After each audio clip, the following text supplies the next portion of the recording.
Drama की शुरुआत में हमें मेल लीड जिन वुक को दिखाया जाता है। जिन वुक न सिर्फ बेहद हैंडसम है बल्कि वह एक बहुत वेल्थी फैमिली से भी ताल्लुक रखता है। उसकी पर्सनालिटी और स्टेटस की वजह से कोरिया की लगभग हर लड़की उसका गर्लफ्रेंड बनने का सपना देखती है। एक दिन जिन वुक अपने दोस्त से मिलने एक क्लब जाता है। उसी क्लब में हमारी फीमेल लीड यूमी की एंट्री होती है। यूमी एक सिंपल और खुशमिजाज लड़की है जो एक डाइटिशियन के तौर पर काम करती है। वह अपने दोस्तों के साथ रिलैक्स करने और मजे करने क्लब आई होती है। थोड़ी देर बाद उसके दोस्त ड्रिंक करने के बाद डांस करने लगते हैं। उन्हें देखकर यूमी भी एक्साइटेड हो जाती है और सोचती है अब मेरी बारी है सबको इम्प्रेस करने की। अपनी इमेजिनेशन में वह बाल खोलकर इतना जबरदस्त डांस करती है कि वहाँ मौजूद हर इंसान बस उसे ही देखता रह जाता है। लेकिन रियलिटी में उसका डांस इतना ऑकवर्ड होता है कि आसपास खड़े लोग धीरे धीरे उससे दूर हटने लगते हैं। कुछ देर बाद यूमी वॉशरूम जाती है जहाँ वह अचानक जिन वुक को एक लड़की के साथ रोमांटिक अंदाज में फ्लर्ट करते हुए देख लेती है। यूमी शर्मिंदा होने के बजाय छुपकर पूरा सीन एंजॉय करने लगती है। लेकिन काफी देर इंतजार करने के बाद उसका पेशेंस खत्म हो जाता है क्योंकि उसे वॉशरूम बहुत जरूरी जाना होता है। बिना कुछ सोचे वह जिन वुक को साइड में धक्का देकर अंदर भाग जाती है। जाहिर सी बात है उसकी इस हरकत से जिन वुक पूरी तरह गुस्सा हो जाता है। अगली सुबह जिन वुक के फादर उसे बुरी तरह डांटते हैं। पिछली रात की उसकी रोमांटिक फोटोज किसी ने चोरी छिपे खींच ली थी और अब वे इंटरनेट पर तेजी से वायरल हो रही थी।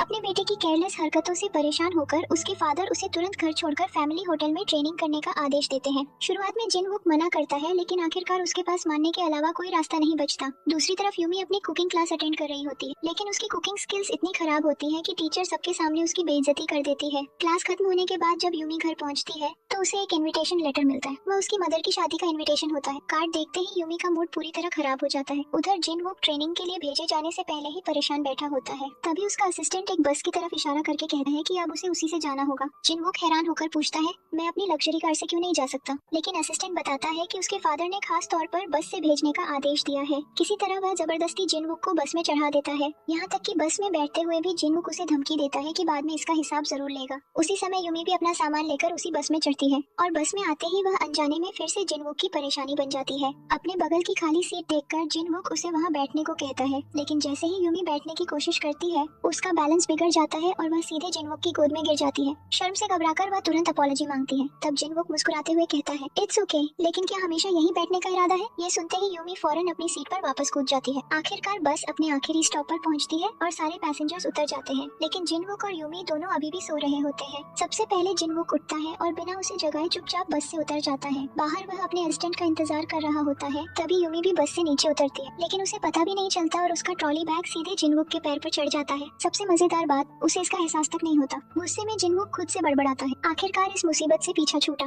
थोड़ी देर बाद जिन वुक अपने असिस्टेंट के साथ होटल पहुंचता है। वहाँ असिस्टेंट उसे एक वेटर की यूनिफॉर्म देकर पहनने को कहता है। यूनिफॉर्म देखते ही जिन वुक घिन से उसे फेंक देता है लेकिन कुछ ही मिनटों बाद मजबूरी में उसे वही यूनिफॉर्म पहननी पड़ती है। मजेदार बात यह है कि वेटर बनने के बाद भी वह खुद को होटल का ओनर ही समझता है। वह खुद कोई काम नहीं करता, बस बाकी वर्कर्स को ऑर्डर्स देता रहता है। उसका लेजी बिहेवियर देखकर होटल मैनेजर उसे वार्निंग देती है कि वह उसकी कंप्लेंट सीधे उसके फादर से करेगी। अपने फादर का नाम सुनते ही जिन वुक अचानक हार्ड वर्किंग बनने का नाटक शुरू कर देता है और तुरंत दूसरे वेटर के हाथ से वेडिंग केक पकड़ लेता है ताकि बिजी दिख सके। उसी समय यूमी अपनी मदर की वेडिंग सेरेमनी के लिए होटल पहुंचती है लेकिन जैसे ही उसकी मदर उसे पूरे ब्लैक कपड़ों में देखती है वह नाराज होकर सार्कास्टिकली कहती है तुम शादी में आई हो या किसी फ्यूनरल में। फिर वह तुरंत मेड को यूमी के क्लोथ्स बदलने का आदेश देती है। क्लोथ्स बदलने के बाद यूमी एक खूबसूरत ड्रेस में नजर आती है और बेहद स्टनिंग लगती है। जल्द ही वेडिंग सेरेमनी शुरू हो जाती है लेकिन यूमी का पूरा फोकस खाने पर होता है। वह बार बार वेटर को बुलाकर नई डिशेस मंगाती रहती है, यहाँ तक कि बेचारा वेटर भी इरिटेटेड हो जाता है। उधर जिन वुक अपने असिस्टेंट को एक वेटर के पास अपनी कार कीज रखते हुए सुन लेता है। जैसे ही उसकी नजर कीज पर पड़ती है उसका चेहरा खुशी से चमक उठता है लेकिन इससे पहले कि वह कीज ले पाए होटल मैनेजर फिर से आकर उसे कामचोरी के लिए डांटने लगती है। बचने के लिए जिन वुक जल्दी से वेडिंग केक उठा लेता है और प्रिटेंड करता है कि वह बहुत बिजी है। इसी बीच यूमी दो महिलाओं को उसकी मदर के बारे में बुरी बातें करते हुए सुन लेती है। वे उसकी मदर के पुराने एडल्ट फिल्म्स वाले करियर का मजाक उड़ा रही होती हैं। उनकी बातें सुनकर यूमी को अपने स्कूल डेज याद आ जाते हैं जब लोग उसकी मदर की वजह से उसे बुली किया करते थे। ये मेमोरीज उसे अंदर तक दुखी कर देती है और वह चुपचाप वहाँ से चली जाती है। उसी समय जिन वुक वेडिंग केक लेकर जा रहा होता है कि तभी अचानक भागती हुई यूमी उससे टकरा जाती है। यूमी गिरने ही वाली होती है लेकिन जिन वुक उसे समय रहते पकड़ लेता है। कुछ सेकंड्स के लिए दोनों एक दूसरे की आंखों में खो जाते हैं लेकिन तभी पूरा केक यूमी के ऊपर गिर जाता है और उसकी खूबसूरत ड्रेस खराब हो जाती है। शर्मिंदा होकर यूमी तुरंत वहाँ से भाग जाती है। पूरा इंसिडेंट देखने के बाद मैनेजर जिन वुक को उसे जाकर अपॉलॉजी मांगने का आदेश देती है। पहले तो वह मना कर देता है लेकिन जैसे ही उसके फादर का नाम लिया जाता है वह तुरंत मान जाता है। अपॉलॉजी मांगने जाते समय जिन वुक उसी वेटर से टकराता है जिसके पास उसकी कार कीज होती है। वह तुरंत कीज वापस मांगता है लेकिन वेटर मना कर देता है। तब जिन वुक उसे जॉब से निकालने की धमकी देता है और डर के मारे वेटर तुरंत कीज लौटा देता है। आखिरकार जिन वुक यूमी के रूम तक पहुंच जाता है। बिना ठीक से उसकी तरफ देखे वह कैजुअली कहता है कि वह अपॉलॉजी मांगने मांगने आया है। लेकिन जैसे ही वह उसका चेहरा ध्यान से देखता है उसे एहसास होता है कि ये वही बस वाली मुसीबत है। हल्की स्माइल के साथ वह उसके करीब आता है और कहता है, लगता है तुमने अभी तक मुझे पहचाना नहीं। जैसे ही जिनवुक उसके करीब आता है यूमी इतनी नर्वस हो जाती है कि उसे हिकअप्स आने लगते हैं। तब जिनवुक टीजिंगली कहता है, असल में मैं अपॉलॉजी मांगने आया था, लेकिन मुझे लगता है अपॉलॉजी तो तुम्हें मुझसे मांगनी चाहिए। बस फिर क्या था, दोनों के बीच एक और आर्गुमेंट शुरू हो जाता है। कुछ देर तक लड़ने के बाद जिनवुक इरिटेटेड होकर कहता है कि उसके पास उससे बहस करने का टाइम नहीं है। इतना कहकर वह वहाँ से चला जाता है और यूमी एक बार फिर फ्रस्ट्रेटेड रह जाती है। जिनवुक के जाते ही यूमी उसके बारे में नॉन स्टॉप कंप्लेन करना शुरू कर देती है। उधर रूम से बाहर निकलने के बाद जिनवुक को अचानक याद आता है कि उसकी कार कीज गलती से यूमी के रूम में ही रह गई है, इसलिए वह वापस रूम की तरफ लौटता है। उसी समय यूमी हाथ में बियर कैन लेकर बाथरूम में जाती है ताकि आराम से बात ले सके, लेकिन अचानक उसका पैर फिसल जाता है और वह जोर से गिर पड़ती है। बाहर जिनवुक लगातार डोरबेल बजाता रहता है, लेकिन अंदर से कोई जवाब नहीं आता। घबराकर वह मास्टर की से डोर खोलकर अंदर चला जाता है। जैसे ही वह बाथरूम में पहुंचता है वहाँ यूमी अनकॉन्शियस हालत में फ्लोर पर पड़ी होती है और पास में रेड वाइन फैली होती है। ये देखकर जिनवुक पूरी तरह पैनिक हो जाता है और गलतफहमी में सोचता है कि कोई बड़ा हादसा हो गया है। बिना समय गंवाए वह तुरंत यूमी को गोद में उठाता है और हॉस्पिटल की तरफ भागता है। लेकिन सबसे फनी बात ये होती है कि यूमी बिल्कुल फाइन होती है। असल में एम्बैरेसमेंट की वजह से वह पूरे टाइम आंखें बंद करके एक्टिंग कर रही होती है। कुछ देर बाद जिनवुक को सच पता चल जाता है और वह इरिटेटेड होकर कहता है, मेरी जिंदगी में पहली बार किसी ने मुझे इतनी बुरी तरह एम्बैरेस किया है। ये सुनकर यूमी अपसेट हो जाती है और अचानक रोने लगती है। यूमी के टीयर्स देखते ही जिनवुक का गुस्सा धीरे धीरे शांत हो जाता है। सॉफ्ट आवाज में वह उससे पूछता है कि क्या वह ठीक है। यूमी अभी भी ब्रोकन लग रही होती है। तब जिनवुक धीरे से अपना कोट उसके कंधों पर रखता है और कहता है कि दूसरों की बातों को अपनी हैप्पीनेस खराब मत करने दो। इतना कहकर वह चुपचाप वहाँ से चला जाता है। अगली सुबह जिनवुक कहीं जाते हुए हाथ में एक बुके ऑफ फ्लावर्स लिए नजर आता है। दूसरी तरफ यूमी फैसला करती है कि अब वह जिनवुक की दी हुई एडवाइस मानेगी और जिंदगी को थोड़ा खुलकर एंजॉय करेगी। उधर जिनवुक एक छोटे से रेस्टोरेंट के बाहर क्वाइटली वो बुके रखकर वहाँ से चला जाता है। असल में वो रेस्टोरेंट उसकी मदर का होता है जो अब उसके साथ नहीं रहती। थोड़ी देर बाद उसकी मदर बाहर रखे फ्लावर्स देखती है और तुरंत समझ जाती है कि जिनवुक उससे मिलने आया था। दूसरी तरफ यूमी बस स्टॉप पर खड़ी बस का इंतजार कर रही होती है कि तभी अचानक जिनवुक अपनी कार लेकर उसके सामने आकर रुकता है और उसे राइड ऑफर करता है। यूमी तुरंत सस्पिशियस हो जाती है और मजाक में पूछती है, ये कार किसी कस्टमर की है या फिर तुमने कहीं से चुराई है? जिनवुक लगभग उसे अपने बारे में सच बताने ही वाला होता है, लेकिन बीच में रुक जाता है। इसके बजाय वह सिर्फ इतना कहता है कि अभी जल्दी कोई बस आने वाली नहीं है। ये सुनते ही यूमी तुरंत उसकी कार में बैठ जाती है, लेकिन रास्ते में अचानक कार का फ्यूल खत्म हो जाता है। मजबूरी में जिनवुक ऑकवर्ड होकर इसे कुछ पैसे मांग बाद में दोनों बीच पर साथ समय बिताने लगते हैं। वहाँ चलते हुए यूमी को जमीन पर एक कॉइन मिलता है और वह एक्साइटेड होकर कहती है कि आज उसकी लक जरूर बहुत अच्छी है। ये सुनकर जिनवुक हंसने लगता है और उसे सिली कहता है। धीरे धीरे दोनों बीच पर काफी टाइम साथ बिताते हैं और देखते ही देखते रात हो जाती है। साथ में ड्रिंक करते हुए यूमी इमोशनल होकर कहती है कि आज तक किसी ने उससे ये नहीं पूछा कि वह ठीक है या नहीं। वह कहती है कि जिनवुक पहला इंसान है जिसे सच में उसकी फीलिंग्स की परवाह हुई। ये सुनकर जिनवुक हल्का सा मुस्कुराता है और कहता है, हो सकता है तुम पहली लड़की हो जिससे मैंने ये सवाल पूछा है, लेकिन तुम पहली लड़की नहीं हो जो मेरी वजह से रोई हो। हालांकि रोते हुए क्यूट जरूर सबसे ज्यादा तुम लगी हो। ये सुनते ही यूमी फिर से नर्वस हो जाती है और उसे दोबारा हिकअप्स आने लगते हैं। धीरे धीरे दोनों के बीच एटमॉस्फेयर रोमांटिक बन जाता है और आखिरकार दोनों किस कर लेते हैं। इसके बाद दोनों पूरी रात साथ बिताते हैं। अगली सुबह यूमी की आंख खुलती है और वह खुद को जिनवुक के बगल में देखकर पूरी तरह शॉक्ड रह जाती है। घबराकर और शर्मिंदगी में वह जल्दी जल्दी अपने क्लोथ्स उठाती है और बिना कुछ कहे वहाँ से भाग जाती है। इसके बाद कहानी सीधे 3 साल आगे बढ़ जाती है। 3 साल बाद भी यूमी की जिंदगी लगभग पहले जैसी ही रहती है, लेकिन उस रात के बाद जिनवुक पूरी तरह बदल चुका होता है। अब वह एक बड़ी कंपनी का कोल्ड और सीरियस सीईओ बन चुका है जिसे सिर्फ अपने काम से मतलब है। एक दिन जिनवुक के फादर फिर से उस पर शादी का प्रेशर डालते हैं, लेकिन जिनवुक कहता है कि अभी उसके पास मैरिज के बारे में सोचने का भी समय नहीं है और वह सीधे एक इम्पोर्टेंट मीटिंग में चला जाता है। वहाँ पहुंचकर वह अपने एम्प्लॉइज पर इतना ज्यादा काम डाल देता है कि सब सीक्रेटली उससे परेशान हो जाते हैं।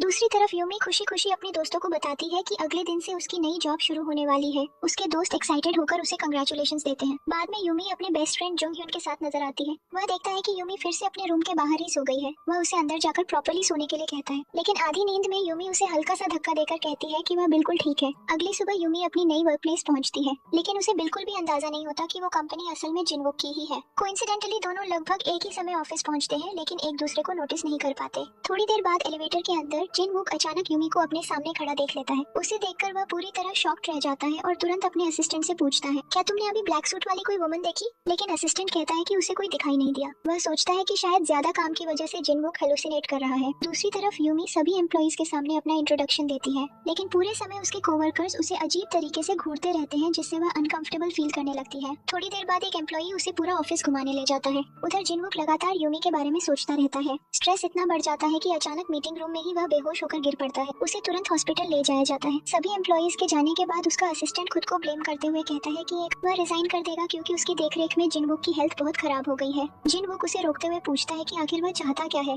असिस्टेंट कहता है कि वह बस चाहता है कि जिनवुक दिन में 3 बार प्रॉपर्ली खाना खाना शुरू करे। मजबूरी में जिनवुक मान जाता है। कुछ समय बाद असिस्टेंट यूमी के पास जाकर रिक्वेस्ट करता है कि वह पर्सनली हर दिन जिनवुक के लिए मील्स तैयार करे। यूमी पहले थोड़ा सरप्राइज्ड होती है लेकिन आखिरकार मान जाती है। इसी दौरान जिनवुक को उसकी स्कूल फ्रेंड हेरी का फिर से कॉल आता है। हेरी हमेशा की तरह उससे शादी करने की बात करने लगती है। जैसे ही जिनवुक को पता चलता है कि वह आसपास ही है, वह मजाक में असिस्टेंट से कहता है, अगर आज फिर उससे मिला तो दोबारा हॉस्पिटल पहुंच जाऊंगा। ये कहते ही दोनों तुरंत छुप जाते हैं जबकि हेरी उन्हें ढूंढती रहती है। बाद में यूमी बहुत मेहनत से जिनवुक के लिए खाना बनाती है, लेकिन जब असिस्टेंट वो खाना लेकर जाता है तो जिनवुक उसे टेस्ट करते ही इंसल्ट कर देता है और कहता है कि ऐसा खाना तो डॉग्स भी ना खाएं। वह तुरंत खाना फेंक देने का आदेश दे देता है। अगले दिन भी बिल्कुल यही होता है। इस बार यूमी खुद एक एम्प्लॉई को अपना बनाया खाना डस्टबिन में फेंकते हुए देख लेती है। ये देखकर उसका दिल पूरी तरह टूट जाता है। उधर जिनवुक के फादर फिर से मैरिज की बात छेड़ते हैं। टॉपिक बदलने के लिए जिनवुक मजाक में अपने असिस्टेंट की तरफ इशारा करके कहता है कि उसकी ऑलरेडी वाइफ है। कुछ देर बाद यूमी एक एम्प्लॉई को फिर से खाना देते हुए कहती है कि वो ये बॉस तक पहुंचा दे। ठीक उसी समय जिनवुक वहां आ जाता है और आखिरकार उसे पता चल जाता है कि उसके मील्स बनाने वाली शेफ कोई और नहीं बल्कि यूमी है।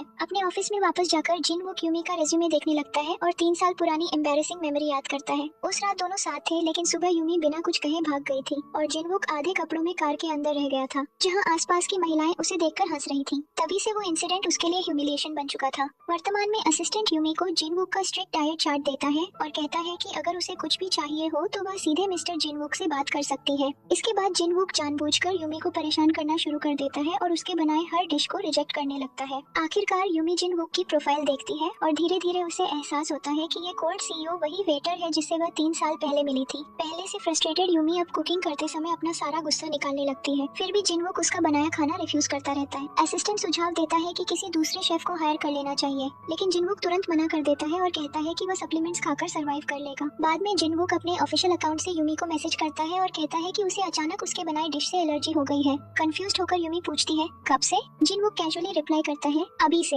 ये मैसेज पढ़ते ही यूमी गुस्से से भर जाती है और टेक्स्ट मैसेजेस में जिनवुक के बारे में नॉनस्टॉप कंप्लेन करने लगती है, लेकिन गलती से वह सारे इंसल्टिंग मैसेजेस सीधे उसी को सेंड कर देती है। जैसे ही उसे अपनी मिस्टेक का एहसास होता है, वह पैनिक होकर तुरंत जिनवुक के ऑफिस की तरफ भागती है ताकि अपॉलॉजी मांग सके। लेकिन जैसे ही जिनवुक पीछे मुड़ता है और यूमी उसका चेहरा साफ देखती है, वह शॉक में जम जाती है और तुरंत वहाँ से भाग जाती है। अब तक उसे बिल्कुल अंदाजा नहीं था कि जिस सीईओ के लिए वह काम कर रही है और जिससे वह मैसेजेस में लड़ रही थी, वो असल में जिनवुक ही है। बाद में यूमी खुद को समझाने की कोशिश करती है कि जरूर कोई मिसअंडरस्टैंडिंग हुई है। आखिर जिस जिनवुक को वह जानती थी वो तो सिर्फ एक होटल वेटर था, फिर वो अचानक इतना पावरफुल सीईओ कैसे बन सकता है? लेकिन इससे पहले कि वह कुछ और सोच पाए, अचानक जिनवुक उसके सामने आ जाता है। घबराकर यूमी वहाँ से भागने की कोशिश करती है, लेकिन जिनवुक उसका हाथ पकड़ लेता है और स्मार्ट करते हुए कहता है, इतने सालों बाद भी तुम बिल्कुल नहीं बदली। जिनवुक की बात सुनकर यूमी ऐसे बिहेव करती है जैसे वह उसे पहचानती ही नहीं। वह पूरी तरह कंफ्यूज्ड बनने का नाटक करती है, मानो दोनों कभी मिले ही ना हो। धीरे धीरे जिनवुक उसके करीब आता है और पूछता है, सच में मुझे याद नहीं किया? जैसे ही वह उसके करीब आता है, यूमी फिर से नर्वस हो जाती है। तब जिनवुक उसका हाथ पकड़कर उसे अपनी कार में बैठने के लिए कहता है, लेकिन यूमी तुरंत अपना हाथ छुड़ाकर कहती है, मैं उन लड़कियों में से नहीं हूँ जो किसी रैंडम आदमी की कार में बैठ जाए। इतना कहकर वह जल्दी से वहाँ से भाग जाती है। यूमी का रिएक्शन देखकर जिनवुक एक साथ शॉक्ड भी होता है और अम्यूज्ड भी। हल्का सा मुस्कुराते हुए वह खुद से कहता है, देखते हैं तुम ये एक्टिंग आखिर कब तक जारी रख सकती हो। घर पहुंचने के बाद भी यूमी लगातार जिनवुक के बारे में सोचती रहती है। दूसरी तरफ जिनवुक भी हर वक्त उसी के ख्यालों में खोया रहता है। अगली सुबह असिस्टेंट यूमी को बताता है कि अब से उसे पर्सनली दिन में 3 बार जिनवुक के ऑफिस में जाकर उसका खाना डिलीवर करना होगा। ये सुनकर यूमी तुरंत पूछती है, क्या ये सच में जरूरी है? लेकिन असिस्टेंट साफ कह देता है कि अगर उसे अपनी जॉब बचानी है तो उसके पास कोई चॉइस नहीं है। कुछ देर बाद यूमी नर्वस होकर फूड लेकर जिनवुक के ऑफिस में पहुंचती है। जिनवुक जानबूझकर उसे 3 साल पुरानी बातें याद दिलाने की कोशिश करता है। वह पास लगी एक पिक्चर की तरफ इशारा करके पूछता है, क्या तुम्हें इसमें कुछ फेमिलियर लग रहा है? जैसे ही यूमी ध्यान से देखती है, उसे एहसास होता है कि वो एक रेस्टोरेंट वॉशरूम की फोटो है। उसे तुरंत वो रात याद आ जाती है जब जिनवुक ने उसे गिरने के बाद बचाया था। फिर भी वह प्रिटेंड करती रहती है कि उसे कुछ याद नहीं। बाद में जिनवुक जानबूझकर वही कार इस्तेमाल करके आता है जिसमें वे 3 साल पहले साथ घूमे थे। एक और बार जब यूमी उसे खाना सर्व कर रही होती है, तब जिनवुक कैजुअली एक बियर बॉटल निकाल लेता है ताकि उसे पुरानी मेमोरीज याद आए। लेकिन ऑकवर्डनेस संभाल न पाने की वजह से यूमी एक बार फिर बिना कुछ बोले वहाँ से भाग जाती है। उधर असिस्टेंट नोटिस करता है कि इन दिनों जिनवुक पहले से ज्यादा खुश दिखाई देता है। वो कमेंट भी करता है कि वह अब काफी रिफ्रेश लग रहा है, लेकिन जिनवुक तुरंत इस बात से इनकार कर देता है। कुछ समय बाद हैरी जिनवुक को कॉल करके डिनर साथ करने का सजेशन देती है, लेकिन जिनवुक बिना 1 सेकंड गंवाए उसका इन्विटेशन रिजेक्ट कर देता है और तुरंत फोन काट देता है। बाद में जिनवुक यूमी से कहता है कि वह उसके लिए एक्स्ट्रा मील तैयार करे। हालांकि यूमी बिल्कुल नहीं चाहती, लेकिन मजबूरी में उसे मानना पड़ता है। फिर जिनवुक उसे कुछ पैसे देता है और कहता है कि ये वही फ्यूल मनी है जो उसने 3 साल पहले उसे उधार दी थी, इंटरेस्ट समेत। लेकिन यूमी एक बार फिर ऐसे बिहेव करती है जैसे उसे कुछ समझ ही नहीं आया। तब जिनवुक उसे उस कोट की याद दिलाता है जो यूमी उस रात अपने साथ ले गई थी और कहता है कि अब उसे वो वापस कर देना चाहिए। यूमी कैजुअली जवाब देती है कि उसने वो कोट बहुत पहले ही फेंक दिया, लेकिन जिनवुक स्मर्क करते हुए कहता है कि उसे उसकी बात पर बिल्कुल भरोसा नहीं है। इसके बाद यूमी अपने दोस्त से बात करती है और पूछती है कि क्या वो उससे अपनी जॉब एक्सचेंज करेगा, क्योंकि जिनवुक को हैंडल करते करते वह पूरी तरह एग्जॉस्टेड हो चुकी है। दुर्भाग्य से असिस्टेंट उनकी सारी बातें सुन लेता है। थोड़ी देर बाद जिनवुक गुस्से में यूमी को डांटता है कि वो जॉब छोड़ने की बात क्यों कर रही थी। फ्रस्ट्रेटेड होकर यूमी भी पलटकर कहती है कि वैसे भी वह उससे जरूरत से ज्यादा काम करवाता है। जैसे ही यूमी वहाँ से जाने लगती है, जिनवुक अचानक उसे रोककर एक जरूरी सवाल पूछता है। 3 साल पहले उस सुबह तुम मुझे छोड़कर क्यों चली गई थी? ये सवाल सुनकर यूमी अचानक घबरा जाती है, लेकिन फिर झूठ बोलते हुए कोल्ड आवाज में कहती है कि उस रात का उसके लिए कोई मतलब नहीं था। उसके मुताबिक वो बस एक वन नाइट स्टैंड था, इसलिए वह बिना कुछ कहे चली गई थी। ये सुनकर जिनवुक पूरी तरह शॉक्ड रह जाता है। दूसरी तरफ यूमी को पूरा यकीन हो जाता है कि अगले दिन उसे जॉब से निकाल दिया जाएगा, लेकिन हैरानी की बात ये होती है कि ऐसा कुछ नहीं होता। इसके बजाय जिनवुक शांत होकर उसकी कुकिंग की तारीफ करता है। कुछ देर बाद हेरी सीधे जिनवुक के ऑफिस में पहुंच जाती है। जिनवुक तुरंत उसे बाहर जाने के लिए कहता है, लेकिन वह मना कर देती है। ठीक उसी समय यूमी खाना लेकर ऑफिस में आती है। दोनों को साथ देखकर वह थोड़ा सरप्राइज्ड होती है, लेकिन चुपचाप खाना रखकर वहाँ से चली जाती है। घर पहुँचने के बाद यूमी को पता चलता है कि उसकी मदर अचानक अपने बेटे के साथ उसके घर रहने आ गई है, क्योंकि वह अपने हस्बैंड का घर छोड़ चुकी है। ये सुनते ही यूमी इरिटेटेड हो जाती है और सिचुएशन से बहुत अपसेट हो जाती है। अगली सुबह जब यूमी जिनवुक के लिए खाना बना रही होती है, तभी हेरी ढेर सारे एक्सपेंसिव इंग्रेडिएंट्स और गिफ्ट्स लेकर वहाँ पहुँचती है। वह एरोगेंट अंदाज में यूमी से कहती है कि अब से वही डिशेस बनानी होंगी जिन्हें हेरी अप्रूव करेगी। इतना ही नहीं, वह हर मील की फोटो भी पहले देखने की डिमांड करती है। फिर बड़े गर्व से अनाउंस करती है कि जल्द ही उसकी और जिनवुक की शादी होने वाली है। ये सुनकर यूमी पूरी तरह स्टन रह जाती है, लेकिन उसी समय जिनवुक भी सारी बातें सुन लेता है। वह तुरंत हेरी से पूछता है, तुमसे किसने कहा कि तुम मेरी वाइफ बनने वाली हो? इसके बाद वह यूमी को अपने पास खींचते हुए साफ कहता है कि वह सिर्फ यूमी के हाथ का खाना खाएगा और उसके अलावा किसी को भी उसे ऑर्डर्स देने का हक नहीं है। इसके बाद जिनवुक यूमी को अपने साथ बाहर ले जाता है। वह उससे कहता है कि तैयार हो जाए क्योंकि वे कहीं जा रहे हैं। आखिरकार दोनों एक ऐसे रेस्टोरेंट पहुंचते हैं जो जिनवुक को बहुत पसंद होता है। वह यूमी से कहता है कि वह वहाँ की डिशेस टेस्ट करे ताकि आगे चलकर वह उसके लिए वैसा ही खाना बना सके। खाना खाते समय यूमी पूछती है कि क्या हेरी उसकी गर्लफ्रेंड है। इस पर जिनवुक जवाब देता है, सिर्फ इसलिए कि कोई लड़का और लड़की साथ टाइम बिताते हैं, इसका मतलब ये नहीं कि वे डेटिंग कर रहे हैं। फिर वह यूमी के करीब झुककर कहता है कि उसे 3 साल पहले की बातें भूल जानी चाहिए, क्योंकि उसके हिसाब से वो सिर्फ एक वन नाइट स्टैंड था। ये सुनते ही यूमी फिर से नर्वस होकर हिकअप्स लेने लगती है। बाद में जब दोनों रेस्टोरेंट से बाहर निकल रहे होते हैं, तब यूमी लगभग ग्लास डोर से टकराने वाली होती है, लेकिन जिनवुक तुरंत उसे पकड़ लेता है। जैसे ही वह उसे अपने करीब खींचता है, यूमी के हिकअप्स फिर से शुरू हो जाते हैं। उस रात जिनवुक अकेले बैठा ऑफिस की एक बात के बारे में सोच रहा होता है। असल में रेस्टरूम में उसने किसी को सीक्रेटली ये बात करते हुए सुना था कि कंपनी जल्द ही यूमी को डाइटिशियन की पोजीशन से रिप्लेस करने वाली है। उस कॉन्वर्सेशन को याद करते हुए जिनवुक तय कर लेता है कि वह किसी को भी यूमी को हटाने नहीं देगा। इसके बाद कहानी थोड़ी देर के लिए 3 साल पीछे चली जाती है। उस सुबह जब यूमी अचानक गायब हो गई थी, तब जिनवुक को उसकी कुछ बिलोंगिंग्स अपनी कार में मिली थी। हैरानी की बात यह है कि आज तक उसने वो सारी चीजें संभाल कर रखी हुई है। उन्हें देखते हुए वह खुद से सोचता है कि आखिर उसने इतने सालों तक उन्हें प्रोटेक्ट क्यों किया। अगले दिन ऑफिस कैफेटेरिया में जिनवुक अपने एम्प्लॉइज के साथ लंच करता है। जैसे ही वह खाना टेस्ट करता है, वह जेन्युइनली खुश हो जाता है, क्योंकि यूमी ने बिल्कुल वही डिशेस रिक्रिएट की होती है जो उसने उससे मांगी थी। दूसरी तरफ यूमी अपने फ्रेंड जुंग ह्यून के साथ टाइम स्पेंड कर रही होती है कि तभी एक रैंडम लड़की उसके पास आकर उसका नंबर मांगने लगती है। सिचुएशन से बचने के लिए जुंग ह्यून अचानक यूमी के पास खड़ा होकर झूठ बोल देता है कि यूमी उसकी गर्लफ्रेंड है और वह लड़की उनके डेट में डिस्टर्बेंस डाल रही है। नेचुरली बाद में यूमी उस पर बहुत गुस्सा होती है। कुछ समय बाद जिनवुक यूमी को कॉल करता है, लेकिन फोन कोई और उठाता है। जैसे ही जिनवुक को किसी आदमी की आवाज सुनाई देती है, वह सस्पिशियस हो जाता है। कुछ सेकंड्स बाद यूमी जल्दी से अपने भाई के हाथ से फोन छीन लेती है। तब जिनवुक उसे कहता है कि उसने अभी तक खाना नहीं खाया और उसे पर्सनली उसके घर आकर खाना बनाने का ऑर्डर देता है। ये सुनकर उसका असिस्टेंट भी कंफ्यूज्ड हो जाता है, क्योंकि थोड़ी देर पहले ही जिनवुक पूरा मील खा चुका था। आखिरकार यूमी अपने छोटे भाई के साथ जिनवुक के घर पहुंचती है। जब वह खाना बना रही होती है, तभी अचानक पास में कुछ गिरने की आवाज आती है। भागकर वहां पहुंचने पर यूमी देखती है कि उसके भाई से गलती से जिनवुक का ज्वेलरी बॉक्स गिर गया है। उसका एक हिस्सा टूट चुका होता है, इसलिए ये ध्यान से उसे ठीक करने लगती है। एक पल के लिए वह बॉक्स खोलने के बारे में सोचती है, लेकिन फिर रुक जाती है, क्योंकि उसे लगता है कि शायद उसके अंदर हायरी के लिए कोई गिफ्ट होगा। बॉक्स वापस सही जगह रखकर यूमी क्वाइटली अपने भाई के साथ वहाँ से चली जाती है। जब जिनवुक आखिरकार घर लौटता है, तो उसे ये जानकर डिसअपॉइंटमेंट होती है कि यूमी पहले ही जा चुकी है। असल में वह सीक्रेटली चाहता था कि उस रात दोनों साथ डिनर करें, लेकिन जैसे ही वह अपने रूम की तरफ बढ़ता है, उसकी नजर एक बैग पर पड़ती है। उस बैग के अंदर वही कोट होता है जिसे यूमी 3 साल पहले अपने साथ ले गई थी। उसे देखते ही जिनवुक खुशी से मुस्कुराने लगता है। अगले दिन यूमी फिर से फूड लेकर उसके ऑफिस में आती है। खाने की सुंदर डेकोरेशन देखकर जिनवुक टीजिंगली पूछता है, क्या मैं कोई छोटा बच्चा हूँ? फिर वह कहता है कि अब से उसके फूड को इतनी डेकोरेशन के साथ सर्व ना किया करे। दूसरी तरफ हेरी खुद जिनवुक के फादर के लिए खाना बनाकर लाती है ताकि वह उन्हें इम्प्रेस कर सके। उसका सीधा मकसद होता है, वह चाहती है कि जिनवुक के फादर उसकी शादी जिनवुक से करवा दें।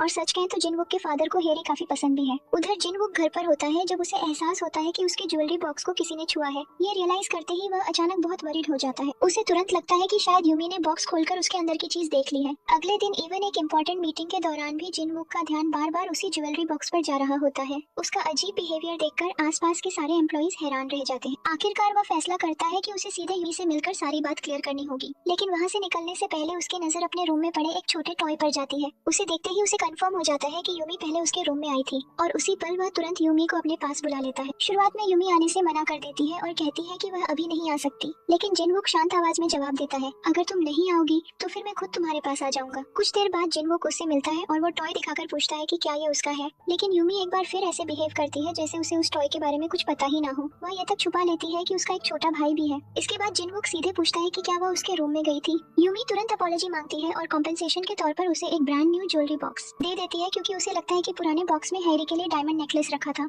जिनवुक उससे पूछता है कि क्या उसने बॉक्स खोलकर अंदर देखा था। यूमी जवाब देती है कि उसे बॉक्स खोलने की जरूरत ही नहीं पड़ी, क्योंकि सिर्फ बॉक्स देखकर ही वह समझ गई थी कि अंदर कैसी चीज होगी। वह कैजुअली ये तक कह देती है कि उसे हैरी के लिए और भी बड़ा नेकलेस खरीदना चाहिए, क्योंकि जितना बड़ा गिफ्ट उतना बेहतर। ये सुनते ही जिनवुक का मूड पूरी तरह बदल जाता है। असल में दोनों के बीच एक बहुत बड़ा मिसअंडरस्टैंडिंग पैदा हो चुका होता है। यूमी को लगता है कि नेकलेस हैरी के लिए है, जबकि जिनवुक समझ ही नहीं पा रहा कि हर बार ज्वेलरी बॉक्स की बात आते ही हैरी का नाम क्यों लेती है। उसी समय वहाँ जुंगह्युन पहुँच जाता है। जिनवुक तुरंत पूछता है, ये कौन है। बिना एक सेकंड गंवाए जुंगह्युन यूमी को अपने पास खींचकर कॉन्फिडेंटली कहता है, मैं इसका बॉयफ्रेंड हूँ। उसी पल कहानी थोड़ी देर के लिए पीछे जाती है, जहाँ दिखाया जाता है कि जिनवुक सीक्रेटली यूमी के बनाए खाने को कितना पसंद करता था। वह चोरी छिपे उसके बनाए डिशेस की फोटोज तक लेता रहता था। वर्तमान में वापस आकर जिनवुक इरिटेटेड होकर घर लौटता है। उसके दिमाग में बार बार वही बात घूमती रहती है कि जुंग ने खुद को यूमी का बॉयफ्रेंड कहा था। दूसरी तरफ जुंगह्युन मजाक में यूमी से कहता है कि अगर उसका बॉस उसे फिर परेशान करे तो वह बस कह दे कि वो उसका बॉयफ्रेंड है, लेकिन इसके बाद भी जिनवुक यूमी के बारे में सोचना बंद नहीं कर पाता। अगले दिन यूमी फिर से फूड लेकर उसके ऑफिस में जाती है।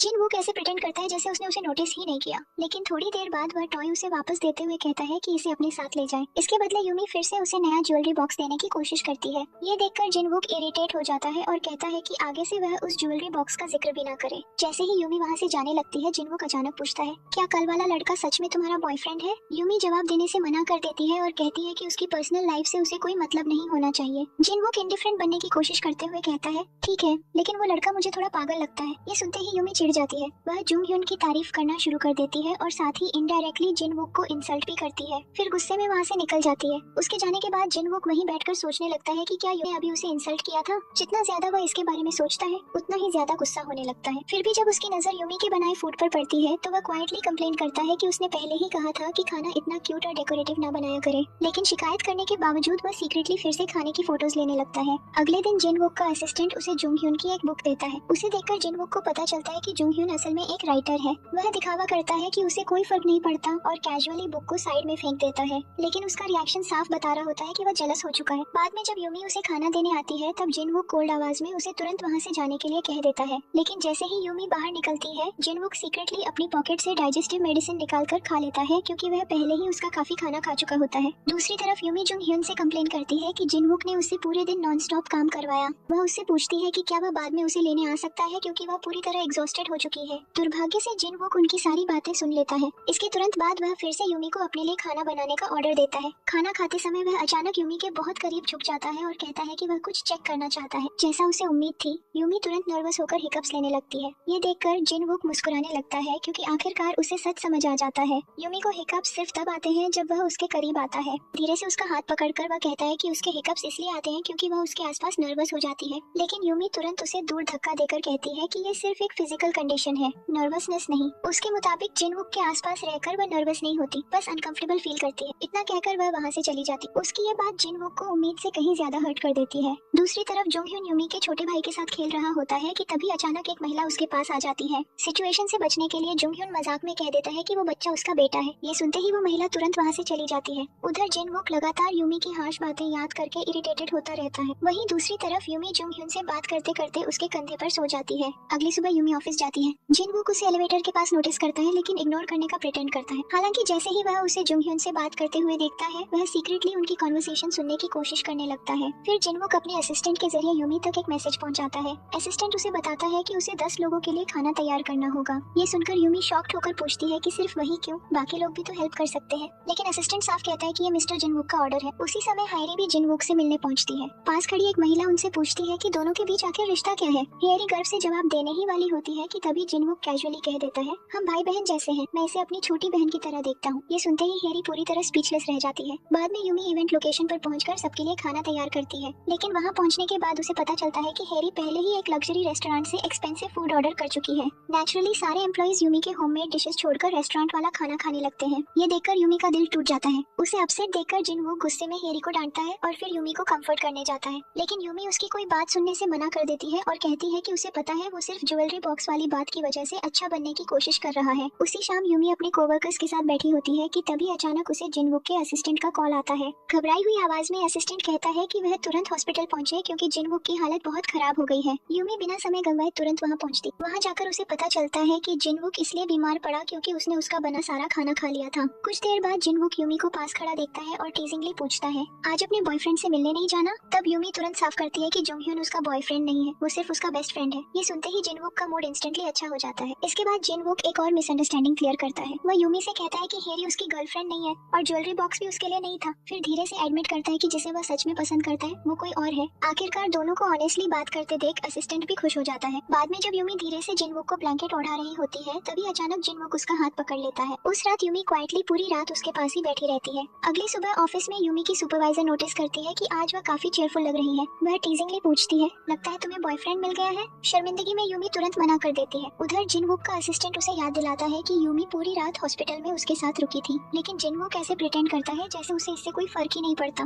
लेकिन बाद में जब जिनवुक अपने ऑफिस में अकेला बैठा होता है तब उसे पिछली रात की एक ब्लरी मेमोरी याद आती है। उसे ऐसा महसूस होता है जैसे आधी नींद में यूमी ने शायद उसे किस किया था। हालांकि उसे खुद भी पूरा यकीन नहीं होता कि वो सच था या सिर्फ उसकी इमेजिनेशन। कुछ समय बाद यूमी फिर से फूड लेकर जिनवुक के ऑफिस में आती है। अचानक जिनवुक उसे अपने पास बैठने के लिए कहता है, फिर सीरियस टोन में बोलता है, अब से तुम्हें मेरी रिस्पॉन्सिबिलिटी लेनी होगी। ये सुनकर यूमी पूरी तरह कंफ्यूज हो जाती है और पूछती है, मतलब कैसी रिस्पॉन्सिबिलिटी? तब जिनवुक धीरे धीरे उसके करीब झुकता है और कहता है कि उसकी हेल्थ इसलिए खराब हुई क्योंकि उसने उसका बनाया खाना खाया था। उसकी वजह से उसका काम भी अफेक्ट हुआ, इसलिए एक पर्सनल डाइटिशियन होने के नाते अब यूमी को उसकी कंडीशन की रिस्पॉन्सिबिलिटी लेनी पड़ेगी। यूमी हैरान रह जाती है और पूछती है कि आखिर वो ऐसा कैसे करेगी। जिनवुक कैजुअली जवाब देता है कि अब उसे उसके साथ 10 बार मील्स खाने होंगे क्योंकि उसे अभी भी उसके बनाए खाने पर पूरी तरह भरोसा नहीं है। ये सुनकर यूमी फ्रस्ट्रेट हो जाती है जबकि जिनवुक सीक्रेटली उसकी रिएक्शन देखकर एंजॉय कर रहा होता है। इसके बाद जिनवुक यूमी को बाहर खाने पर ले जाता है और पूरे रास्ते जानबूझकर उसे परेशान करता रहता है। आखिरकार यूमी कहती है कि अगर दोनों साथ खाना खाने वाले हैं तो रेस्टोरेंट उसकी पसंद का होगा। वह जिनवुक को एक छोटे से लोकल रेस्टोरेंट में ले जाती है।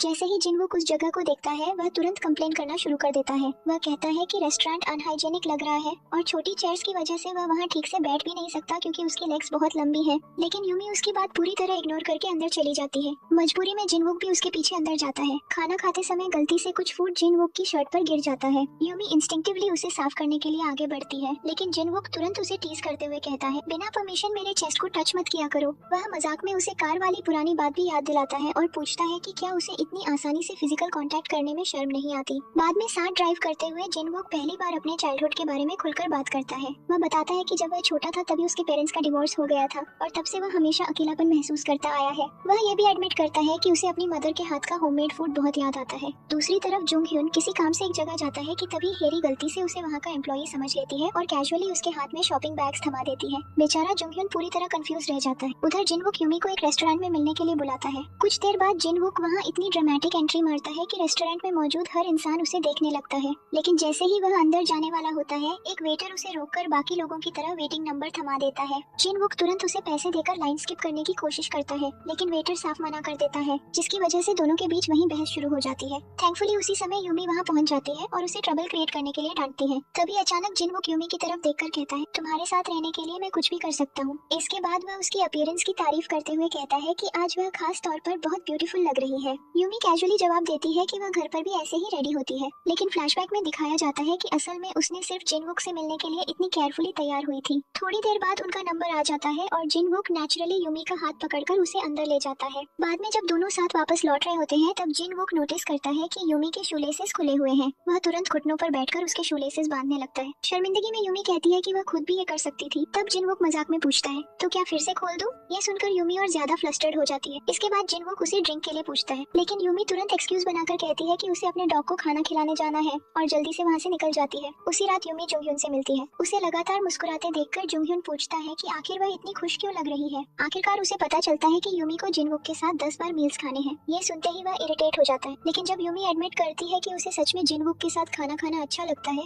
तब जुंगhyun को ये बात बिल्कुल पसंद नहीं आती। अगले दिन यूमी फिर से फूड लेकर जिनवुक के ऑफिस में पहुंचती है। जिनवुक पोलाइटली उसे थैंक्स कहकर जाने के लिए कहता है, लेकिन यूमी मना कर देती है। वह उसे याद दिलाती है कि उसने खुद कहा था कि उसे अकेले खाना खाना पसंद नहीं, इसलिए वह तब तक वहीं रुकेगी जब तक वह खाना खत्म न कर ले। ये सुनकर जिनवुक सीक्रेटली बहुत खुश हो जाता है। फिर अचानक वह उसे उसी रात डिनर के लिए फिर इनवाइट करता है। यूमी पहले मना करती है और कहती है कि उसे अपने डॉग को वॉक पर ले जाना है। ये सुनते ही जिनवुक वियर्डली जेलस हो जाता है और कंप्लेन करता है कि उसे लगता है यूमी अपने डॉग को दुनिया में सबसे ज्यादा प्यार करती है। आखिरकार यूमी जाने के लिए मान जाती है। डिनर से पहले यूमी पूछती है कि वे आखिर कहाँ जा रहे हैं। जिनवुक कैजुअली जवाब देता है, मेरे घर। ये सुनते ही यूमी पूरी तरह शॉक्ड रह जाती है। बाद में जब दोनों उसके घर पहुँचते हैं, तब जिनवुक उसे बताता है कि वह पहली वुमन है जिसे उसने कभी अपने घर इन्वाइट किया है। एक समय पर वह यूमी से लाइट्स बंद करने के लिए कहता है। यूमी स्विच ढूंढ नहीं पाती, इसलिए जिनवुक उसकी मदद करने उसके पास आता है। जैसे ही वह अचानक उसके बहुत करीब आता है, यूमी नर्वस होकर अपनी आंखें बंद कर लेती है क्योंकि उसे लगता है कि शायद जिनवुक उसे किस करने वाला है, लेकिन जिनवुक सिर्फ लाइट्स ऑफ करता है और क्वाइटली वहाँ से चला जाता है। बेचारी यूमी एम्बैरेसमेंट में रह जाती है। जल्द ही दोनों साथ बैठकर डिनर करने लगते हैं, लेकिन तभी अचानक जिनवुक बाहर अपने फादर को खड़ा देख लेता है। दोनों तुरंत पैनिक हो जाते हैं। जिनवुक जल्दी से यूमी को छुपने के लिए कहता है और घर में उसके होने के सारे साइंस हटाने लगता है। उधर यूमी डेस्परेटली हाइडिंग प्लेस ढूंढते हुए गलती से फिर से जिनवुक का ज्वेलरी बॉक्स खोज लेती है। पहले वह उसे इग्नोर करती है, लेकिन आखिरकार क्यूरियोसिटी जीत जाती है। जैसे ही वह बॉक्स खोलती है,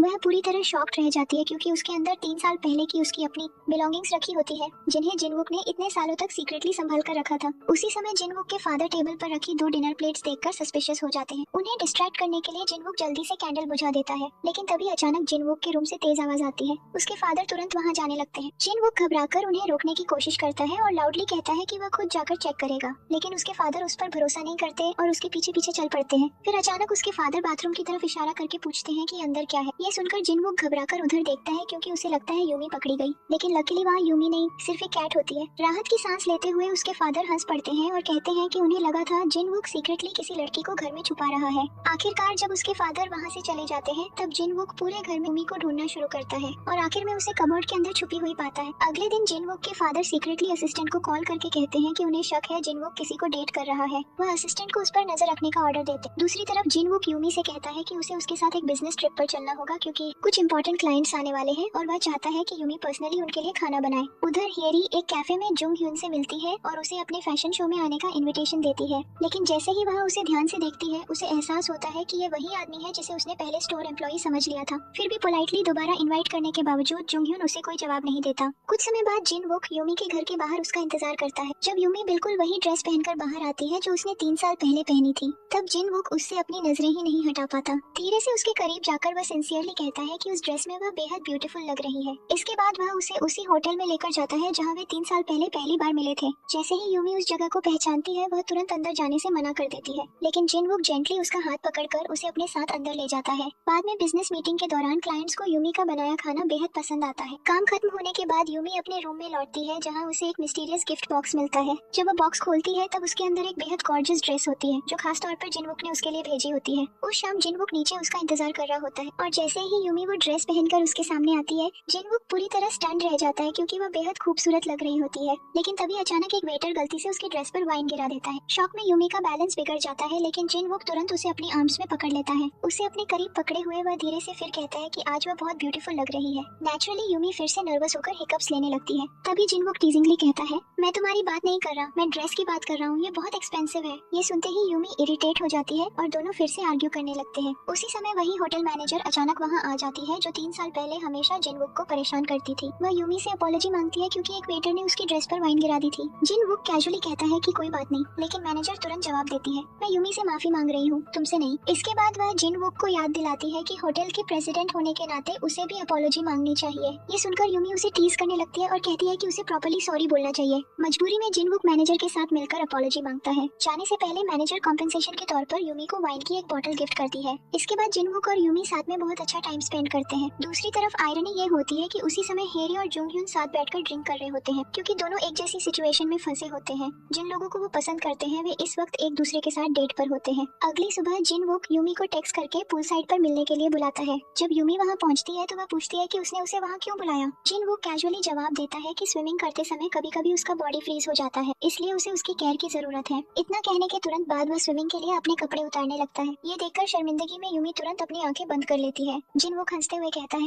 इतना शाय एक्ट मत करो, ये पहली बार नहीं है जब तुमने मुझे बिना कपड़ों के देखा हो। कुछ देर तक स्विमिंग करने के बाद जिनवुक यूमी से उसे पूल से बाहर निकालने के लिए कहता है, लेकिन जैसे ही यूमी उसका हाथ पकड़ती है जिनवुक अचानक उसे भी पानी में खींच लेता है। गुस्से में यूमी उस पर चिल्लाने लगती है और वहाँ से जाने की कोशिश करती है, लेकिन तभी उसे एहसास होता है कि जिनवुक अभी तक पानी से बाहर नहीं आया। घबराकर यूमी तुरंत वापस पूल में कूदती है और उसे बाहर खींचकर लाती है। उसी समय कुछ होटल वर्कर्स भी दौड़ते हुए वहाँ पहुँच जाते हैं, लेकिन बाद में पता चलता है कि जिनवुक पूरी तरह ठीक था और सिर्फ उसे डराने के लिए एक्टिंग कर रहा था। सीक्रेटली अम्यूज्ड होकर वह वर्कर से क्वाइटली कहता है कि वे दोनों को अकेला छोड़ दें। सबके जाने के बाद यूमी जिनवुक को पूल के किनारे बैठने में हेल्प करती है। इसी इमोशनल मोमेंट में यूमी आखिरकार एडमिट कर देती है कि वह भी उसे पसंद करती है। वह ये भी कन्फेस करती है कि उसने उसके ज्वेलरी बॉक्स के अंदर अपनी सारी पुरानी बिलोंगिंग्स देख ली थी। ये सुनते ही जिनवुक शॉक में तुरंत सीधा बैठ जाता है और पूछता है, क्या तुमने सच में सब कुछ देख लिया था? इसके बाद दोनों काफी देर तक पूल के पास बैठे ऑनेस्टली अपनी फीलिंग्स के बारे में बात करते रहते हैं। धीरे धीरे माहौल रोमांटिक हो जाता है और आखिरकार दोनों एक दूसरे को किस कर लेते हैं। अगले दिन जिनवुक फिर से यूमी को डिनर के लिए पूछता है, लेकिन यूमी मना कर देती है और कहती है कि वो नहीं आ सकती क्योंकि उसके डॉग का बर्थडे है।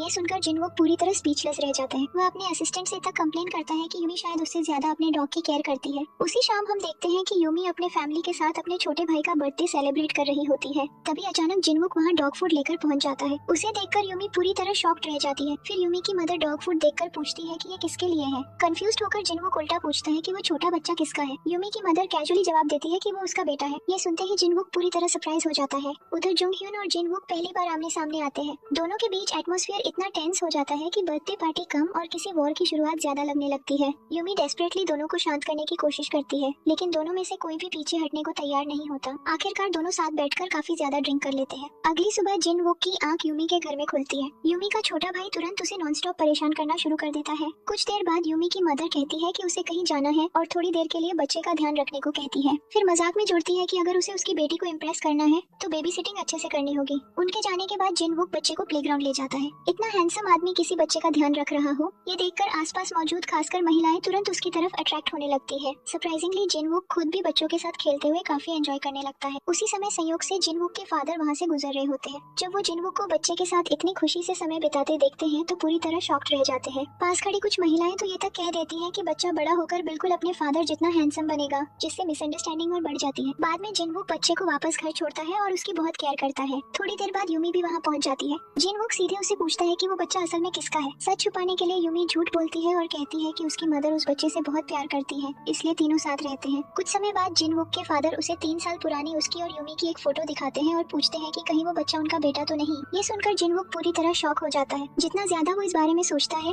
उतना ही उसे यकीन होने लगता है कि वो बच्चा सच में उसी और यूमी का बेटा है। बाद में जिनवुक यूमी को प्राइवेटली मिलने के लिए बुलाता है, लेकिन जब दोनों बात कर रहे होते हैं तब हेरी सीक्रेटली उनका पीछा करती है और जुंगhyun उसे नोटिस करके उसके पीछे चला जाता है। कन्वर्सेशन के दौरान जिनवुक यूमी से कहता है कि वो पिछले 3 सालों में उसकी जिंदगी में क्या क्या हुआ सब जानना चाहता है। असल में वह डेस्परेटली ये पता लगाने की कोशिश कर रहा होता है कि बच्चा उसका बेटा है या नहीं। बातचीत के दौरान जिनवुक लगभग पूरी तरह कन्विंस्ड हो जाता है कि बच्चा सच में उन दोनों का है। दूसरी तरफ हेरी छुपकर उनकी सारी बातें सुन लेती है और स्टन्ड रह जाती है। जैसे ही वह बीच में आने वाली होती है जुंगhyun उसे रोक देता है। वह हेरी से कहता है कि वह उसके फैशन शो में आने के लिए तैयार है, लेकिन सिर्फ एक कंडीशन पर। उसे प्रॉमिस करना होगा कि अब वह जिनवुक और यूमी के रिलेशनशिप में इंटरफेयर नहीं करेगी। बाद में जब यूमी जिनवुक के लिए खाना बना रही होती है तभी उसे उसका मैसेज मिलता है। जिनवुक अगले दिन उसे डेट पर चलने के लिए पूछता है और साथ में उसके छोटे भाई को भी लाने के लिए कहता है। ये पढ़कर यूमी इरिटेट हो जाती है और सोचती है कि आखिर जिनवुक उसे डेट करना चाहता है या उसके भाई के साथ टाइम स्पेंड करना चाहता है। अगले दिन जिनवुक यूमी और उसका छोटा भाई साथ समय बिताते हैं। सरप्राइजिंगली जिनवुक यूमी से ज्यादा बच्चे की कंपनी एंजॉय करने लगता है।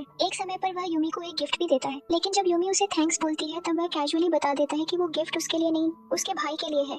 दूसरी तरफ बाद में हेरी की मुलाकात यूमी से होती है और वह उसके साथ बहुत कोल्ड बिहेवियर करती है, क्योंकि जिनवुक अब यूमी की वजह से उससे दूर होने लगा था, इसलिए उसकी बातें यूमी को डीपली हर्ट करती हैं। उधर जिनवुक के फादर सीक्रेटली बच्चे से मिलने आते हैं। उसे देखकर वो बेहद खुश हो जाते हैं और चुपके से डीएनए टेस्ट के लिए बच्चे के बाल का एक स्ट्रैंड निकाल लेते हैं। तभी वहाँ यूमी की मदर पहुँच जाती है और जिनवुक के फादर को देखकर गुस्से में भर जाती है। कुछ ही देर बाद यूमी और जिनवुक भी वहाँ आ जाते हैं। जिनवुक अपने फादर को वहाँ से जाने के लिए समझाने की कोशिश करता है, लेकिन उसके फादर स्टबर्नली मना कर देते हैं। हैं। वह यहाँ तक कह देते हैं कि एक दिन वो अपने ग्रैंडसन को जरूर घर लेकर जाएंगे। तभी यूमी की मदर आखिरकार सच्चाई बता देती है, वो बच्चा जिनवुक का बेटा नहीं है, असल में वो उनका अपना बेटा और यूमी का छोटा हाफ ब्रदर है। ये सच सुनने के बाद जिनवुक यूमी को बाहर प्राइवेटली बात करने ले जाता है। गुस्से में यूमी उससे पूछती है कि क्या उसने इतने समय तक उसके साथ सिर्फ इसलिए टाइम स्पेंड किया क्योंकि उसे लगा बच्चा उसका बेटा है। जिनवुक समझाने की कोशिश करता है कि बात वैसी नहीं थी, लेकिन यूमी उसकी कोई बात सुने बिना हर्ट होकर वहाँ से चली जाती है। बाद में जिनवुक अपने फादर से बहस करता है। उसके फादर उसे क्रिटिसाइज करते हैं कि उसने हेरी जैसी लड़की को छोड़कर यूमी जैसी ऑर्डिनरी लड़की को चुना। साथ ही धमकी देते हैं कि वो कुछ ऐसा करेंगे जिससे जिनवुक दोबारा यूमी को कभी ना देख सके। ये सुनकर जिनवुक फ्यूरियस हो जाता है। वह अपने फादर को वार्निंग देता है कि वो यूमी को उसी तरह हर्ट ना करें जैसे उन्होंने कभी उसकी मदर को हर्ट किया था। इसके बाद ऑफिस में अचानक एक दूसरी डाइटिशियन जिनवुक के लिए खाना लेकर आती है। उसे देखकर जिनवुक तुरंत वरीड हो जाता है और सोचने लगता है कि क्या यूमी अब उससे इतनी नाराज हो चुकी है कि उसका चेहरा तक नहीं देखना चाहती। दूसरी तरफ हियरी अपने फैशन शो के दौरान पूरी तरह टूट जाती है क्योंकि उसे जिनवुक की बहुत याद आ रही होती है। सबके सामने रोते हुए वह कहती है कि जिनवुक ने उसका दिल तोड़ दिया। बहुत जल्दी ये न्यूज़ हर जगह फैल जाती है। लोग यूमी को ब्लेम करने लगते हैं और कहते हैं कि जिनवुक ने एक ऑर्डिनरी डाइटिशियन की वजह से हायरी को छोड़ दिया। ये सारी बातें सुनकर यूमी बेहद अपसेट हो जाती है क्योंकि अब हर किसी को उसके और जिनवुक के रिलेशनशिप के बारे में पता चल चुका होता है। उसी समय जुंगhyun उसे चीयर अप करने आता है। उसे बेटर फील कराने के लिए वह उसे गेम्स खेलने और साथ टाइम स्पेंड करने बाहर ले जाता है। दूसरी तरफ बाद में हेरी अपने एक शो के लिए जुंगhyun का इंटरव्यू लेती है। इंटरव्यू खत्म होने के बाद भी वह बार बार उसे देखती रहती है, जिससे साफ पता चलता है कि अब वो उसमें इंटरेस्टेड होने लगी है। बाद में यूमी प्राइवेटली जिनवुक से मिलती है। आंखों में आंसू लेकर वह उसे अब तक उसके लिए की गई हर चीज के लिए थैंक्स कहती है। फिर क्वाइटली बताती है कि उसने कहीं दूर जाने का फैसला कर लिया है क्योंकि उसके मुताबिक दोनों का अलग रहना ही बेहतर होगा। ये सुनते ही जिनवुक तुरंत उसे कसकर हग कर लेता है और डेस्परेटली उससे ना जाने की रिक्वेस्ट करता है। वह एडमिट करता है कि उसे पता है सिचुएशन उसके लिए बहुत डिफिकल्ट है, लेकिन फिर भी वह उसे खोना नहीं चाहता। इसके बावजूद यूमी उससे अपॉलॉजी मांगकर वहाँ से चली जाती है। उसके बाद दोनों अलग अलग जगहों पर टूटकर रो पड़ते हैं। ऑफिस में यूमी के कोवर्कर्स उसके रेजिग्नेशन की वजह से काफी सैड हो जाते हैं। उनमें से एक सजेस्ट करता है कि उसके जाने से पहले सबको मिलकर आखिरी बार पार्टी करनी चाहिए। उस रात फेयरवेल पार्टी में सभी एंजॉय कर रहे होते हैं, लेकिन दूसरी तरफ जिनवुक अकेले बैठकर यूमी को बुरी तरह मिस कर रहा होता है। कुछ समय बाद जिनवुक का असिस्टेंट ऑफिशियली उसे बताता है कि यूमी ने जॉब छोड़ दी है। जिनवुक क्वाइटली उससे कहता है कि उसे अकेला छोड़ दे और फिर कुछ नहीं बोलता। कंपनी छोड़ने के बाद यूमी एक यूनिवर्सिटी में काम करना शुरू कर देती है। एक दिन शिफ्ट खत्म होने के बाद जुंगhyun उससे मिलता है और आखिरकार अपने फीलिंग्स कन्फेस कर देता है। उसकी कन्फेशन सुनकर यूमी इमोशनल होकर उसे हग कर लेती है। बाद में यूनिवर्सिटी में एक टीवी प्रोग्राम चलाया जाता है। उस प्रोग्राम में यूमी की मदर इंटरव्यू देते हुए कैजुअली रिवील कर देती है कि यूमी पहले जिनवुक को डेट करती थी और अब जुंगhyun को डेट कर रही है। ये सुनते ही एक और बड़ा स्कैंडल खड़ा हो जाता है। लोग फिर गॉसिप करना शुरू कर देते हैं कि जिनवुक ने की वजह से हेरी को छोड़ा था। बहुत जल्द यूमी एक बार फिर क्रिटिसिज्म और बुलिंग का टारगेट बन जाती है। आखिरकार जिनवुक को भी पता चल जाता है कि टीवी शो की वजह से लोग यूमी को ब्लेम कर रहे हैं। उसकी चिंता में वह तुरंत उसे हर जगह ढूंढना शुरू कर देता है। आखिरकार उसे यूमी अकेले बीच पर खड़ी मिलती है। जैसे ही वह उसके पास पहुंचता है, वह कहता है कि वह उसे लगातार ढूंढ रहा था। ये सुनते ही यूमी उसे कसकर हग कर लेती है। फिर हल्की उदासी के साथ मुस्कुराते हुए कहती है कि उसके जैसे रिच सीईओ को डेट करना उसके लिए किसी ड्रीम जैसा था। जवाब देने की बजाय जिनवुक धीरे से उसे किस कर लेता है। इसके बाद दोनों बीच के किनारे साथ में कुछ पीसफुल समय बिताते हैं और वहीं साथ सो जाते हैं। लेकिन बाद में जब जिनवुक अभी भी सो रहा होता है, तब यूमी क्वाइटली उसे आखिरी बार किस करती है और बिना कुछ कहे एक बार फिर वहाँ से चली जाती है। जब जिनवुक की आंख खुलती है और उसे पता चलता है कि यूमी फिर से उसे छोड़कर चली गई है, तो उसका दिल एक बार फिर टूट जाता है। अकेलापन महसूस करते हुए वह अपनी मदर के रेस्टोरेंट में जाता है और उनके हाथ का होममेड फूड खाता है। उसकी हालत देखकर उसकी मदर उसे कहती है, जाओ यूमी को वापस लेकर आओ। उसी समय दूसरी तरफ यूमी की मदर एक और टेलीविजन शो में दिखाई देती है, लेकिन इस बार उनका बिहेवियर पूरी तरह अलग होता है। वह ओपनली यूमी का सपोर्ट करती है और कहती है कि उनकी बेटी ने कुछ भी गलत नहीं किया। वह ये तक कहती है कि अगर यूमी सच में जिनवुक से प्यार करती है तो उसे वापस उसके पास चले जाना चाहिए। असल में यूमी की मदर को एहसास हो चुका था कि उनके पिछले इंटरव्यू की वजह से यूमी को बहुत दर्द मिला और लोगों ने उसे अनफेयरली ब्लेम किया, इसलिए अब वो पब्लिकली अपनी बेटी का साथ देती है। ये सब देखकर यूमी इमोशनल हो जाती है और आखिरकार जिनवुक को कॉल करके उससे मिलने के लिए कहती है। जब दोनों आखिरकार दोबारा मिलते हैं तो बिना कुछ कहे तुरंत एक दूसरे को हग और किस कर लेते हैं। दूसरी तरफ हियरी जुंगhyun से पूछती है कि क्या वो उसके साथ डेट पर जाना चाहेगा और सरप्राइजिंगली जुंगhyun इसके लिए हाँ कह देता है। कुछ समय बाद यूमी की मदर की वेडिंग सेरेमनी होती है। वह अपने छोटे बेटे के फादर के साथ दोबारा मिल जाती है और दोनों अपने सारे मिसअंडरस्टैंडिंग्स दूर करके फिर से शादी करने का फैसला करते हैं। आखिर में हर कोई खुश नजर आता है। जिनवुक यूमी से प्रॉमिस करता है कि अब से वह सिर्फ वही खाना खाएगा जो यूमी अपने हाथों से उसके लिए बनाएगी और इसी स्वीट प्रॉमिस के साथ ये रोमांटिक ड्रामा आखिरकार एक हैप्पी एंडिंग पर खत्म हो जाता है। तो गाइस, ये थी इस अमेजिंग रोमांटिक ड्रामा की पूरी कहानी। आई होप आपको ये ड्रामा एक्सप्लेनेशन आखिर तक पसंद आई होगी। अगर आपको वीडियो अच्छी लगी हो तो वीडियो को लाइक, शेयर और चैनल को सब्सक्राइब करना बिल्कुल मत भूलना, ताकि आपको ऐसे और अमेजिंग के ड्रामा एक्सप्लेनेशंस मिलते रहें। और साथ ही बेल आइकॉन भी प्रेस कर लेना ताकि हमारी अगली वीडियो आपसे मिस ना हो। मिलते हैं नेक्स्ट ड्रामा एक्सप्लेनेशन में।